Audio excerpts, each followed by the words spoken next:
విశాఖ వెయ్యి స్తంభాల దేవాలయంకి రావడం అంటే అది పూర్వజన్మ సుకృతంగా భావించవచ్చు. ఎందుకంటే కాకతీయ సామ్రాజ్యంలో ఒక ప్రాశస్త్యగా కలిగినటువంటి ఈ దేవాలయానికి కూడా తండోపతండాలుగా భక్తులు తరలి వస్తుంటారు. ఇది ఒక పర్యాటకంగా కూడా ఉంది. కానీ మహాశివరాత్రి పర్యవదిన సందర్భంగా కూడా భక్తులు ఎక్కువ సంఖ్యలో రానున్నారు. దీనికి సంబంధించి కూడా అన్ని ఏర్పాట్లు చేశారు. ఇక్కడ దేవాదాయ ధర్మాదాయ శాఖ నుండి అలాగే పూజా కార్యక్రమాలకు సంబంధించి కూడా ఒక ఆధ్యాత్మిక శోభ మాత్రం జరగబోతుంది. ఇది ఒక మహా శివరాత్రి పర్వదినం అంటే మామూలు సందర్భాల్లోనే ఒక ఆధ్యాత్మిక అనుభూతి పొందేటువంటి వ్యవస్థ ఎంతో ఉంటుంది. కానీ మహాశివరాత్రి అంటే శివుడికి ఇష్టమైనటువంటి మహాశివరాత్రి రోజున రేపు ఒక జనజాతరగా ఉండబోతున్నటువంటి పరిస్థితి. ప్రస్తుతానికి మనం చారిత్రక నేపథ్యం ఉన్నటువంటి వెయ్యి స్తంభాల దేవాలయంలో ఉన్నాము. దాదాపు రాత్రి పూట కూడా అన్ని ఏర్పాట్లు చేశారు. రాత్రి భక్తులకు సంబంధించి ఎట్లాంటి కార్యక్రమాలు చేపట్టబోతున్నారు అన్నటువంటి విషయానికి వస్తే ప్రస్తుతం ఆధ్యాత్మికంగా విరాజిల్లుతున్నటువంటి ఒక వాతావరణం అయితే మనకు కనిపిస్తుంది.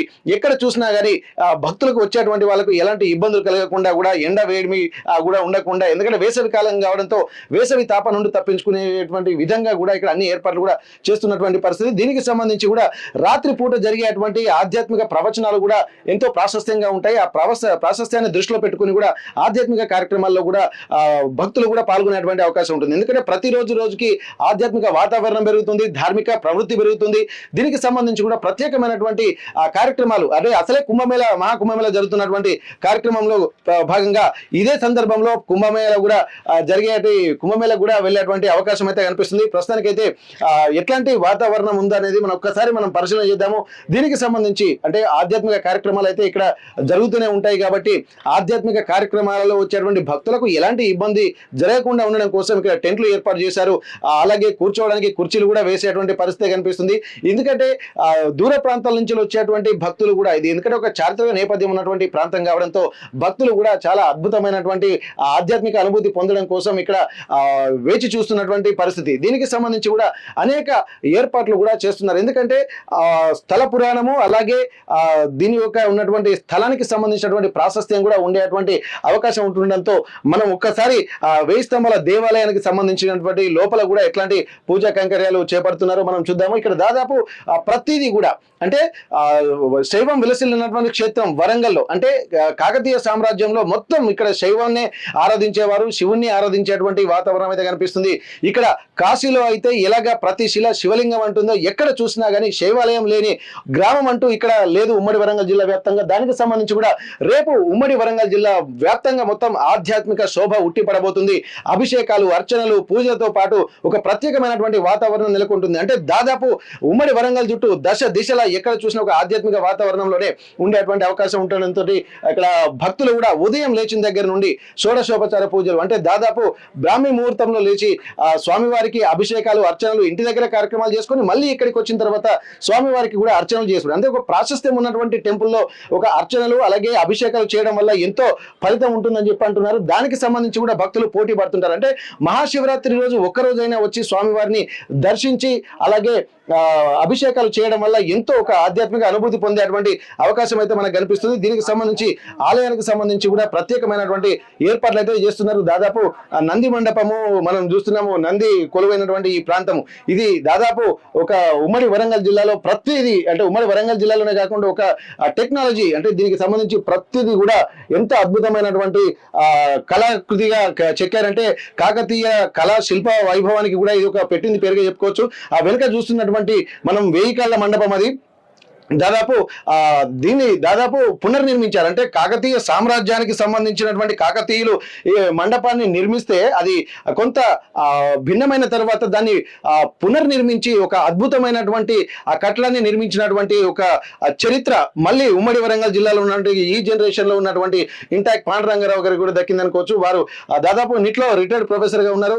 దీనికి సంబంధించి కూడా ప్రత్యేకమైనటువంటి కార్యక్రమాలు చూస్తున్నాం. ఒక్కసారి మనం లోపలికి వెళ్ళి చూద్దాము ఎట్లాంటి వాతావరణం అయితే కనిపిస్తుంది. ఎందుకంటే ఈ రోజు మాత్రం మొత్తం 5 రోజుల పాటు జరిగేటువంటి పూజా కార్యక్రమాలు ఎందుకంటే ఇక్కడ శివుడికి సంబంధించిన ఉత్సవాలే కాకుండా ఇప్పుడు బ్రహ్మోత్సవాలు కూడా చేపడుతున్నట్టుగా తెలుస్తుంది. 5 రోజుల పాటు జరిగేటువంటి ఈ ఉత్సవాలకు సంబంధించి కూడా అన్ని ఏర్పాట్లు అయితే చేశారు. ప్రతిదీ ఎక్కడ చూసినా కానీ ఆధ్యాత్మికంగా మొత్తం నీకు ఎక్కడ చూసినా రాతి కట్టడమే కనిపిస్తుంది.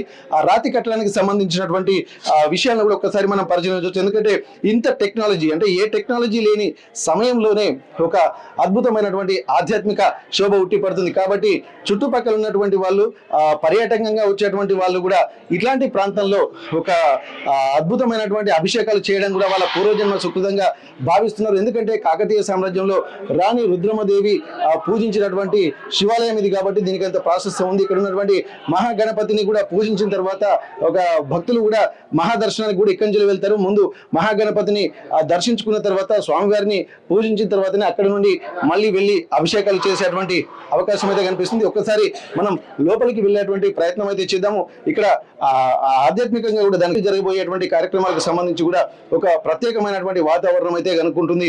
దాదాపు 3 రకాల దర్శనాలు అంటే ఒకటి ధర్మ దర్శనము, అలాగే అభిషేకాలకు ఒక ప్రత్యేక దర్శనము, అలాగే సంబంధించి అంటే శీఘ్ర దర్శనం, ఈ 3 దర్శనాలు అంటే మొత్తం త్రికూట దేవాలయానికి సంబంధించినటువంటి ఈ ప్రాంతం అంతా ఒక ఆధ్యాత్మిక శోభ సంతరించుకుంటుంది. ప్రస్తుతానికి మనం చూస్తున్నాము స్వామివారి ఎదురుగా ఎంతో ఆధ్యాత్మికమైనటువంటి వాతావరణం అయితే మనకు కలుగుతుంది. ఎక్కడ చూసినా కానీ ఎక్కడ ఆధ్యాత్మికంగా ఏ దేవాలయానికి వెళ్ళినా కానీ వరంగల్కు ఉన్నటువంటి ఒక ప్రాశస్త్యం ఏంటంటే 1000 స్తంభాల దేవాలయం. ఇది చారిత్రకంగా ప్రపంచంలోనే అత్యంత ప్రాచీనమైనటువంటిది, అలాగే ప్రపంచ ప్రఖ్యాతిగాంచినటువంటి 1000 స్తంభాల దేవాలయంలో ప్రస్తుతం మనం స్వామివారిని చూస్తున్నాం. దానికి సంబంధించి కూడా ఇప్పుడు ఏర్పాట్లు అయితే జరుగుతూనే ఉన్నాయి. ఆ ఏర్పాట్లు కూడా భక్తులకు ఆధ్యాత్మిక వాతావరణాన్ని అందించడంలో కూడా ప్రముఖ పాత్ర పోషిస్తాయి. ఎందుకంటే ఈ మహాశివరాత్రి లాంటి పర్వదిన కార్యక్రమాల్లోనే ఉపన్యాసాలు, అలాగే అభిషేకాలు, అర్చనతో పాటు శివరాత్రి పర్వదినానికి సంబంధించినటువంటి గొప్ప గొప్ప పురాణ గాథలు కూడా ఇక్కడ జరగడానికి కూడా అన్ని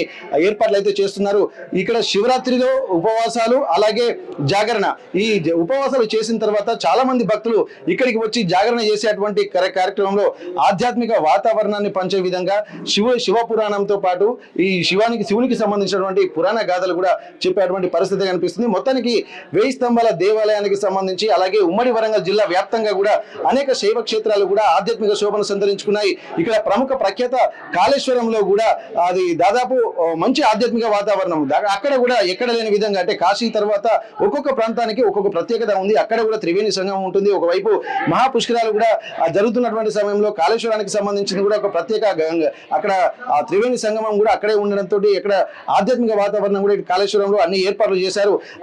అలాగే 1000 స్తంభాల దేవాలయంతో పాటు ఇక్కడ పక్కనే ఉన్నటువంటి ప్రముఖ సిద్ధేశ్వర ఆలయంలో కూడా ఎక్కువగా కార్యక్రమాలు కూడా చేపడుతున్నారు. దీంతో పాటు ఇటు పాలకుర్తి సోమనాథుని ఆలయము, అలాగే కొమరవెల్లి మల్లన్న స్వామి దేవాలయము, అలాగే సిద్ధేశ్వర స్వామి దేవాలయం, ఈ అన్ని ఆలయాలకు సంబంధించి కూడా ప్రత్యేక పూజలు జరుగుతున్నాయి. ఒక ఆధ్యాత్మిక వాతావరణము, అలాగే కని విని ఎరుగని రీతిలో యువత కూడా భక్తి వైపు ఆధ్యాత్మిక మార్గం వైపు వెళ్తున్నటువంటి నేపథ్యంలో సందడిగా మారేటువంటి అవకాశం ఉంటుంది. ఒక ఆధ్యాత్మిక వాతావరణం శివరాత్రి పర్వదినం సందర్భంగా మొత్తం ప్రతి దగ్గర ప్రతి శైవక్షేత్రంలో కూడా అభిషేకాలు, అర్చనలతో ఒక ఆధ్యాత్మిక వాతావరణం హోరెత్తబోతున్నటువంటి పరిస్థితి. పర్వదినం సందర్భంగా ఉమ్మడి వరంగల్ జిల్లాలో శైవ క్షేత్రాలన్నీ గిటగిటలాడుతున్నాయి. ఇప్పటికీ దీనికి సంబంధించి కూడా ఇప్పటికే శోభాయమానంగా వెలుగొందుతున్నటువంటి పరిస్థితి. ఎందుకంటే శైవం విలసిల్లిన క్షేత్రంగా ఉమ్మడి వరంగల్ జిల్లా ప్రాంతాలన్నీ ఒక ఆధ్యాత్మిక శోభను సంతరించుకుంటున్నటువంటి పరిస్థితి. దీనికి సంబంధించి ప్రస్తుతం 1000 స్తంభాల దేవాలయం అంటే చారిత్రక నేపథ్యం ఉన్నటువంటి దేవాలయం ఇటు ఆధ్యాత్మికంగానే ఆధ్యాత్మికంతో పాటు పర్యాటకులకు కూడా ఎంతో ప్రాశస్త్యంగా నిలుస్తున్నటువంటి 1000 స్తంభాల దేవాలయంలో మనం ఉన్నాము. మహాశివరాత్రి పర్వదినం సందర్భంగా ఎట్లాంటి పూజా కైంకర్యాలు ఉదయం నుండే జరగబోతున్నాయి. దీనికి సంబంధించి ఏర్పాట్లకు సంబంధించి ప్రస్తుతం మనం ఆలయంలో ఉన్నాము. ప్రతిదీ అంటే దాదాపు రేపు జరగబోయేటువంటి క్రతువులు, అలాగే పూజా కార్యక్రమాలు ఏ విధంగా చేయాలో, ఆధ్యాత్మిక కార్యక్రమాల వాతావరణం ఉండాలంటే ఎట్లాంటి ఏర్పాట్లు చేయాలన్న దాని మీద కూడా పూర్తి ఏర్పాట్లు కూడా నిన్నటి నుండే మొదలయ్యాయి. మహాశివరాత్రి పర్వదినం సందర్భాన్ని పురస్కరించుకుని ఎట్లాంటి పూజా కార్యక్రమాలు రాబోతున్నాయి, ఎందుకంటే వేలాది మందిగా భక్తులు తరలి వస్తున్నటువంటి నేపథ్యంలో వాళ్ళందరికీ దృష్టిలో పెట్టుకుని ఏర్పాట్లు కూడా పూర్తి చేయాలి. స్వామివారి దర్శనానికి సంబంధించి కూడా ప్రత్యేక ఏర్పాట్లు కూడా ఉండబోతున్నాయి. దీనికి సంబంధించి ప్రస్తుతం ఆలయ ప్రధాన పూజారి మణికంఠ గారు మనతో ఉన్నారు. ఒక్కసారి గంగు మణికంఠ గారు, స్వామి నమస్తే. నమస్తే. ఒక చారిత్రక నేపథ్యం ఉన్నటువంటి దేవాలయాన్ని దర్శించుకోవాలని చెప్పి ఇక్కడ నగరవాసులే కాకుండా చుట్టుపక్కల ప్రాంతాల వారందరూ కూడా వచ్చి ఇక్కడ స్వామివారి దర్శించుకునేటువంటి అవకాశం ఉంటుంది. జరగబోయేటువంటి పూజా కైంకర్యాలు ఎలా ఉండబోతున్నాయి? స్వామిం సర్వ జగన్నాథ యావత్ పూజావసారకం తావత్వం ప్రీతిభావేన లింగేస్మిన్ సన్నిధిం కురు. ప్రపంచ ప్రఖ్యాతిగాంచిన వెయ్యి స్తంభాల దేవాలయంలో తెలంగాణ ప్రాంతంలో వెములవాడ క్షేత్రం తర్వాత అంత విరాజిల్లుతున్నటువంటి ఏకైక క్షేత్రము మన రుద్రేశ్వర స్వామి వెయ్యి స్తంభాల దేవాలయము.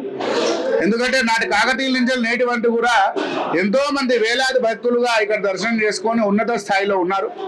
కాబట్టి శివరాత్రి అనేది కాకతీయుల నుంచి నేటి వరకు కూడా 5 రోజుల పాటు బ్రహ్మోత్సవాలు చేయడం అనేది ఆనవాయితీగా వస్తున్నది. 25వ తారీఖు మంగళవారం మంగళప్రదంగా చండీ హోమంతో ప్రారంభం చేసి శివరాత్రి గురువారము శుక్రవారం శనివారంతో 5 రోజుల పాటు కూడా బ్రహ్మోత్సవాలు చేస్తారు. అయితే ఈసారి మనకు ప్రత్యేకంగా బుధవారంతో కూడినటువంటి శివరాత్రి రావడం చాలా అరుదు. బుధవారంతో కూడినటువంటి శివరాత్రికి ఏం సంబంధికం? సోమవారం అంతే శివప్రీతికరంగా అనే అందరికి కూడా అనుమానం రావచ్చు. బుధవారం రావడం వల్ల ఏమవుతుందంటే నేటి యువతరానికి మార్పు అనేది వస్తున్నది. ఎందుకంటే చాలా మంది చదువుతారు, పరీక్షల దాకా వెళ్ళి రాయలేనటువంటి ఎంతో మంది ఉన్నారు. చిన్నతనం నుంచే సెల్లుకు అలవాటు పడి ఎంతో మంది ఒక జబ్బు బారిన పడేటువంటి వాళ్ళు ఎంతో మంది ఉన్నారు. నేటి యువతరం మద్యపానానికి కానీ ఇంకా ఏవే డ్రగ్స్ ఇవన్నీ కూడా దాని యొక్క తీసుకొని చెడు మార్గంలో నడిచే వాళ్ళు కూడా చాలా మంది ఉన్నారు. తల్లిదండ్రులు ఎంతో మనోవేదనకు గురవుతున్నారు.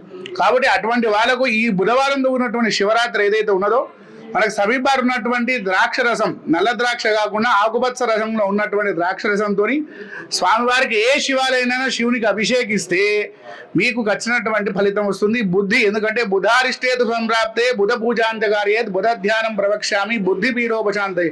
బుద్ధి మార్చేవాడు ఆ శివుడు, గ్రహాలకు అధిపతి మనకు శివుడు. కాబట్టి ఆ శివుడిని మనకు అర్చిస్తే ఆ రోజు మనకు రేపటి రోజున బుద్ధి అనేది మార్చి సన్మార్గ యువతరం అంతా కూడా మంచి మార్గంలో నడుస్తున్నది. దాంతోపాటు చారిత్రాత్మక వెయ్యి స్తంభాలయంలో 3:30కు సుప్రభాత సేవ, గణపతి పూజ, తదనంతరం స్వామివారికి అఘోర పాశుపదం, తదనంతరం సుమారు 6 గంటల నుంచి రాత్రి 10 గంటల వరకు కూడా సామూహికంగా రుద్రాభిషేకాలు. అలాగే శ్రీశైల క్షేత్రంలో మన క్షేత్రంలోనే శివరాత్రి శివ కళ్యాణం చేయడం ఆనవాయితీగా వస్తున్నది. సాయంత్రం 6:15 గోధు లగ్నంలో రుద్రేశ్వర స్వామివారి నేత్రపర్వకంగా కళ్యాణోత్సవం. అలాగే శివపురాణం తత్వంతో కూడా, ఎందుకంటే భక్తులకు సామాన్య భక్తులకు కళ్యాణం అంటే 3 ముళ్ళు తలంబ్రాలు బియ్యాలు ఇవన్నీ కాకుండా కానీ శివతత్వం చెప్పడానికి కూడా పురాణ ప్రవచనకర్తలు కూడా రావడం జరుగుతున్నది. తదనంతరం మీ ఇంతకుముందు చెప్పినట్టుగా శివరాత్రి అంటే 2 ముఖ్యంగా ఉంటుంది. ఒకటి జాగరణ, ఇంకోటి లింగోద్భవం. లింగాన్ని ఉద్భవించిన సమయం రాత్రి 12 గంటలకు. ఆ సమయాన 111 రుద్రాలతోని మహారుద్రాభిషేకము, 100 లీటర్ల పాలు, 50 లీటర్ల పెరుగు, 20 లీటర్ల తేనె, నెయ్యి, శర్కర వీటన్నిటితో కూడా స్వామివారి అభిషేకించడం జరుగుతుంది మహాన్యాస పూర్వకంగా. తదనంతరం సాంస్కృతిక కార్యక్రమాలు కూడా. అలాగే ఎవరైనా కానీ కొత్తగా ఏదైతే ఉపవాస దీక్ష కానివ్వండి లేదా స్వామివారి యొక్క వ్రత దీక్ష కానీ మొదలు పెట్టుకునే వాళ్ళు కూడా నిర్విఘ్నంగా ప్రయాణం చేసుకోవచ్చు. అలాగే దేవాదాయ ధర్మాదాయ శాఖ ఆధ్వర్యంలో మన దేవాలయంలో 3 లైన్గా ఏర్పాటు చేయడం జరిగింది. ఒకటి అభిషేక లైన్, 200 రూపాయలు రుసుము తీసుకున్న వాళ్ళకు గర్భగుడిలో కలిపి రుద్రాభిషేకం కూడా చేయించడం జరుగుతుంది. ఇంకోటి శీఘ్ర దర్శనం, ఇంకోటి ధర్మ దర్శనం. ఈ 2 లైన్లు కూడా ఉన్నాయి. భక్తులు ఈ అవకాశాన్ని సద్వినియోగం చేసుకోండి. ఎందుకంటే రుద్రమదేవి పూజ చేసినటువంటి బ్రహ్మసూత్ర లింగం, శ్రీచక్రమేశ్వర లింగం, సూర్యదృష్టి నేరుగా పట్టేటటువంటి లింగం, ఇటువంటి ప్రాచీనమైనటువంటి లింగాలు కోరుకుంటే మీకు అన్నట్టు కూడా తొందరగా నెరవేరుతాయి. కాబట్టి మీరు అందరూ కూడా మహాశివరాత్రి పర్వదానికి స్వామివారు ఆయన నెత్తి మీద చెంబ నీళ్లు పోసుకోవడానికి ఆయన సిద్ధమైనాడు.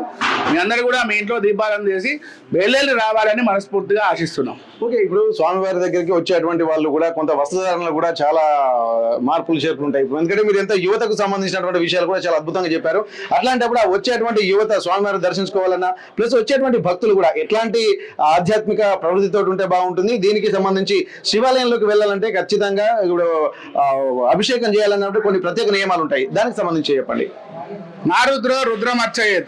ప్రతి దేవుని మనం చూడగలుగుతాం లేదా నమస్కారం చేయగలుగుతాం, మనస్ఫూర్తిగా మనము అర్పించగలుగుతాం. కానీ కేవలం ముట్టుకునేవాడు ఒక శివుడే. అటువంటి అవకాశం ఇచ్చిన శివునికి మనం నిష్ఠ మడితో ఆచరిస్తే రెట్టింపు ఫలితం ఉంటుంది. ఏదైతే పురుషులు ఉంటారో చొక్కా పనిని తీసేసి అవసరం ఉంటే లుంగి కట్టుకొని లేదా త్రిపురుండ్ర ధరించి చెంబడి నీళ్ళు పోస్తే వాళ్ళకు మంచి మార్గం జరుగుతుంది. అలాగే మహిళలు ఉన్నారనుకోండి, సక్రమైనటువంటి బట్టలు పైన షర్ట్లు కాకుండా లంగావణిలుగా వేసుకొని జిడ అనేది విరబోసుకోకుండా దగ్గర కట్టుకొని గాజులు వేసుకొని తిలకం ధరించి అమ్మవారి స్వరూపంగా వారు వచ్చి స్వామివారికి అర్చిస్తే స్వామివారు కూడా సంతోషపడతారు. ఇవి నియమాలే పాటించాల్సింది. ఇవి మనకు తెలియంది కాదు, మా తల్లిదండ్రులు చెప్తే మనకే వస్తుంది. కాకపోతే ఈ తరంలో ఏమైంది అంటే కొన్ని ఉన్నటువంటి యాజమాన్ల వల్ల, కొన్ని ఉన్నటువంటి పరీక్షా కేంద్రం వల్ల ఈ గాజులు అనేది కానీ బొట్టు అనేది కానీ కొంతమంది అంతరించిపోయింది. గుళ్ళోకి వచ్చిన మన సంస్కృతి మనం పాటించేటటువంటి ప్రయత్నం చేయండి. ధన్యవాదాలు స్వామి. ఇక్కడ ఏంటంటే పూర్తిగా ఒక కాకతీయ రాణి రుద్రమదేవి ఇక్కడ వచ్చి పూజలు చేసినటువంటి ప్రాంతం కాబట్టి ఖచ్చితంగా ఒక స్థల పురాణం ఉన్నటువంటి ప్రాంతం, శైవులు ఎక్కువగా ఉన్నటువంటి ప్రాంతం కాకతీయ సామ్రాజ్యం కాబట్టి ఒక మంచి ఆధ్యాత్మిక వాతావరణము ఎంతో అద్భుత శోభాయమానంగా విరాజిల్లుతున్నటువంటి పరిస్థితి. దీనికి సంబంధించి కూడా ఇప్పటికే అన్ని ఏర్పాట్లు కూడా పూర్తి చేసినటువంటి నేపథ్యంలో భక్తులు ఇక్కడ శివుడు రెడీగా ఉన్నాడు అభిషేకం చేసుకోవడానికి, కానీ భక్తులు మాత్రం ఒక ఆధ్యాత్మిక ప్రవృత్తిలో వచ్చి శివుడికి అభిషేకం చేసి బుధవారం తోటి కూడుకున్నటువంటి శివరాత్రి వస్తుంది కాబట్టి యువతకు కూడా కొంత బుద్ధి ప్రసాదించాలన్నా, సన్మార్గంలో ప్రసాదించాలన్నా, కొద్దిగా ఉన్నటువంటి మానసిక చిత్తవృత్తులు సరిగా ఉండాలన్నా కానీ రేపు రాబోయేటువంటి శివరాత్రి పర్వదినం చాలా ప్రాశస్త్యం అని చెప్పి అంటున్నారు. దీనికి సంబంధించి కూడా సంసిద్ధత వ్యక్తం చేసుకున్నటువంటి పరిస్థితి ఉంటే బాగుంటేది. దాదాపు దీనికి సంబంధించి ఏర్పాట్లు కూడా చాలా వరకు జరుగుతున్నాయి ఇక్కడ. ఎందుకంటే శీఘ్ర దర్శనము అలాగే అభిషేక దర్శనానికి సంబంధించినటువంటి కూడా ప్రత్యేక కార్యక్రమాలు ఏర్పాటు చేస్తున్న నేపథ్యంలో ఉదయం నుండే బ్రాహ్మీ ముహూర్తంలో షోడశోపచార పూజలతో కూడా ఇక మహారుద్రాభిషేకాలు కూడా ప్రారంభమవుతున్నాయి కాబట్టి దానికి సంబంధించి భక్తులు ఒక ఆధ్యాత్మిక వాతావరణంలో ఉండే విధంగా వచ్చి 1000 స్తంభ దేవాలయంలో స్వామివారిని దర్శించుకుని అభిషేకాలు చేసుకోవాల్సిందిగా విజ్ఞప్తి చేస్తున్నటువంటి పరిస్థితి. 1000 స్తంభాల దేవాలయం నుండి కెమెరా పర్సన్ రాజుతో వెంకటరత్నం, RTV వరంగల్. మరిన్ని వీడియోస్ కోసం ఛానల్ ని సబ్స్క్రైబ్ చేయండి. లేటెస్ట్ అప్డేట్స్ కోసం వాట్సాప్ ఛానల్ ని ఫాలో అవ్వండి. అండ్ లింక్ డిస్క్రిప్షన్ లో ఉంది.